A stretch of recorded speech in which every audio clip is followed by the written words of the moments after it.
Pada hari Selasa dini hari, aku bergabung dengan kegiatan ronda di kampung. Di situ ada Pak Asyuri. Beliau bercerita soal kakaknya yang kebetulan waktu muda senang mencari ilmu dan memiliki bekal ilmu. Baik itu ilmu yang ia dapat sendiri dari bersemedi ataupun dari ayahnya dan juga dari kakeknya. Sekarang kakaknya Pak Asyuri tersebut tinggal di Sumatera. Saat itu Pak Asyuri masih SMP kelas 2, sedangkan kakaknya Pak Syamsuri sudah menjelang dewasa. Jadi sekitar tahun 1970-an kejadian itu terjadi. Pada waktu itu masih gencar-gencarnya program pemerintah soal transmigrasi ke pulau-pulau di luar Pulau Jawa, dan Pak Syamsuri ikut program transmigrasi ke Sumatera Selatan dengan niat untuk mencoba peruntungan di tempat yang baru sekaligus untuk hidup mandiri. Pak Syamsuri dan rombongan yang ikut program itu pun berangkat ke Sumatera dengan biaya dari pemerintah. Mereka dikumpulkan di satu tempat seperti asrama untuk beberapa hari. Di tempat itu, mereka diberi pengarahan terlebih dahulu oleh pihak berwenang soal kondisi dan potensi tanah yang akan digarap di sana. Dan terakhir, para kepala keluarga tersebut disuruh memilih rumah yang akan mereka tempati. Pada suatu malam, sebelum besok pagi mereka pindah ke rumah baru, mereka diajak untuk melihat-lihat dulu rumah-rumah yang akan disediakan di lokasi transmigrasi itu oleh beberapa petugas dinas transmigrasi, sekaligus memilih rumah yang mereka senangi.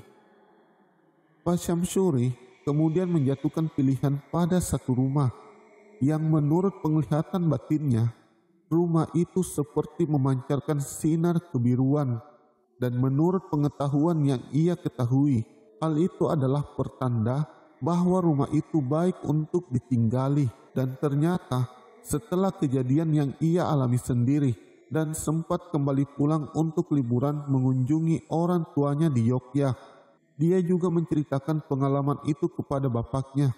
Bapaknya malah menyalahkan dia, karena menurut beliau, kalau rumah memancarkan sinar kebiruan, itu artinya sarang atau pusatnya makhluk gaib berkumpul. Jadi, bukan rumah yang baik untuk ditinggali. Tapi mau bagaimana lagi, sudah terlanjur untuk memilih rumah itu. Selama 1 minggu Pak Syamsuri, saat itu ia sendirian dan belum berkeluarga. Ia tinggal di rumah itu. Ia belum mengalami hal-hal yang aneh. Dia bekerja seperti warga baru yang lain, yaitu menggarap lahan tanah yang dimilikinya. Barulah setelah 1 minggu berjalan, hampir setiap malam ada teror dari makhluk gaib, mulai dari sosok sampai banyak sosok dalam bentuk yang macam-macam yang mendatangi rumah itu dan mencoba mengganggu ketenangan Pak Syamsuri. Tapi makhluk gaib yang berdatangan itu ternyata ketemu batunya. Pak Syamsuri sejak kecil adalah seorang pemberani dan tidak takut melihat wujud-wujud makhluk gaib yang menyeramkan.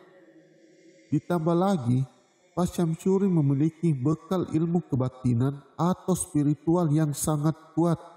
Alhasil, semua teror bisa dipatahkan dan semua makhluk gaib yang datang bisa dia kalahkan dengan ilmu yang dimilikinya. Dan tentunya, pertempuran dilakukan dengan cara gaib. Ternyata kekalahan yang dialami oleh para makhluk gaib yang datang meneror Pak Syamsuri itu membuat pimpinan atau raja dari para makhluk gaib tersebut akhirnya turun tangan dan ingin menjajal kekuatan Pak Syamsuri. Apalagi setelah menerima laporan dari para anak buahnya tentang kegagalan mereka meneror Pak Syamsuri. Mungkin raja makhluk gaib itu penasaran, geram, dan tidak terima anak buahnya dikalahkan oleh manusia yang bukan warga asli, melainkan pendatang. Wujud makhluk gaib itu seperti orang tua yang berjanggut panjang dan bertubuh pendek, mungkin seperti kurcaci atau orang cebol yang sering kita lihat di TV. Tapi yang pasti, kesaktiannya jangan ditanya, sehingga dia bisa menjadi raja daripada The Demit. Hingga pada satu malam, raja makhluk gaib itu dan para anak buahnya yang berjumlah banyak kembali mendatangi Pasyamsyuri. Tak pelak, perkelahian pun terjadi antara Pasyamsyuri dengan para makhluk gaib itu. Sedangkan raja makhluk gaib itu terlebih dahulu hanya mengawasi anak buahnya yang menyerang Pasyamsyuri. Namanya berkelahi dengan jenis makhluk gaib itu bukan perkelahian biasa, sehingga betul-betul menguras tenaga Pasyamsyuri. Walaupun pada akhirnya Pasyamsyuri bisa mengatasi para makhluk gaib yang mengeroyoknya. Akan tetapi saat sang raja makhluk gaib menyerangnya, Pasyamsyuri sudah kewalahan dan akhirnya dapat ditaklukkan oleh raja makhluk gaib yang tentunya memiliki ilmu yang lebih tinggi daripada anak buahnya. Pasyamsyuri kemudian pingsan akibat perkelahian dengan raja makhluk gaib itu. Roh Pasyamsyuri dipaksa keluar dari raganya dan segera dibawa menghadap ke raja makhluk gaib itu. Rupanya, sang raja itu kagum dengan kemampuan Pasyamsyuri. Dia lalu menawarkan kepada Pasyamsyuri untuk menjadi anak buahnya dan menjadi pemimpin yang membawahi makhluk gaib yang berada di wilayah itu. Tapi tentu saja Pasyamsyuri tidak mau. Dia adalah manusia, bukan bangsa makhluk gaib. Tetapi kalau dia menolak secara terang-terangan, akibatnya juga akan fatal untuk dirinya. Lalu dia pun mulai berpikir untuk mencari cara bagaimana dia bisa bebas dari situasi buruk tersebut. Akhirnya, Pasyamsyuri mengatakan sesuatu kepada raja makhluk gaib itu dan membuat suatu perjanjian atau taruhan. Perjanjiannya, kalau raja makhluk gaib bisa membakar seluruh pakaiannya yang ada di rumahnya itu, dia mau menjadi pengikut sang raja. Tetapi bila masih ada satu pakaian saja yang tidak terbakar, maka raja makhluk gaib harus melepaskan dirinya untuk kembali ke raganya. Kira-kira demikianlah perjanjian yang Pasyamsyuri dan raja makhluk gaib itu buat dan disetujui. Secara gaib, rumah Pasyamsyuri kemudian dibakar oleh para anak buah raja makhluk gaib itu, termasuk badannya yang tergeletak di dalam rumah. Di saat yang bersamaan di waktu manusia, saat itu sudah pagi sekitar jam 7-an. Seorang tetangga memanggil nama Pasyamsyuri dari luar rumah.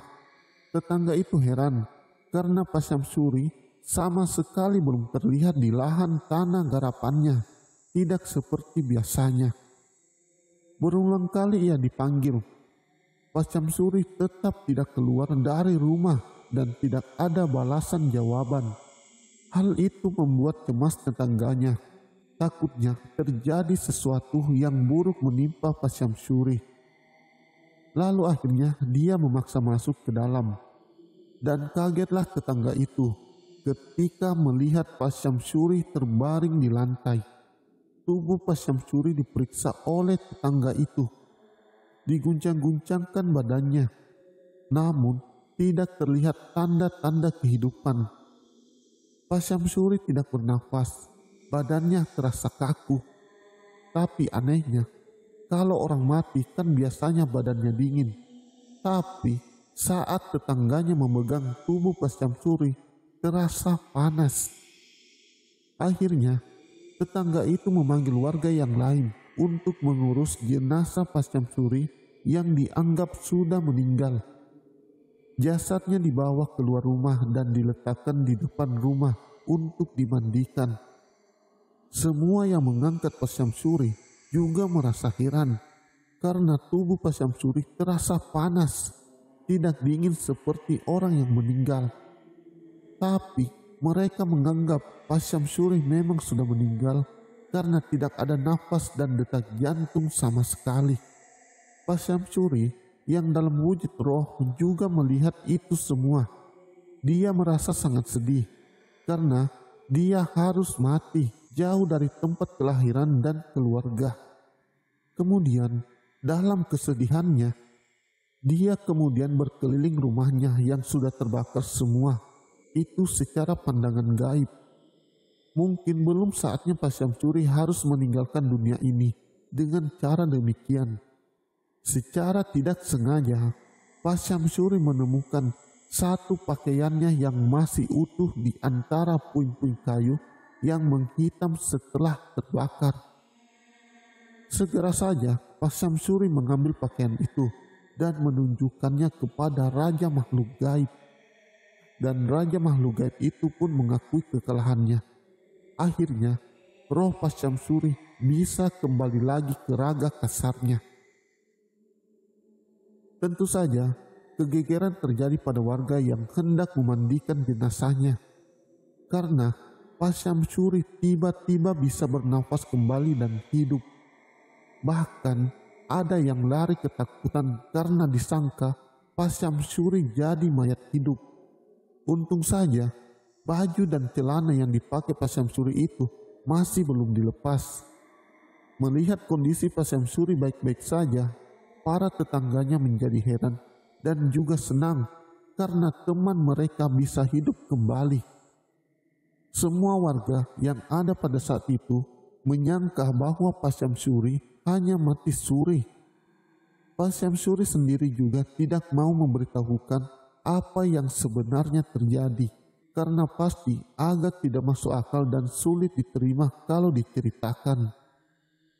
Tetapi sejak Pak Syamsuri memenangkan taruhan tersebut, sang Raja Makhluk Gaib itu pun bersedia mengikuti, tunduk dan mematuhi perintah Pak Syamsuri seandainya beliau membutuhkan bantuan para makhluk gaib itu di lokasi itu.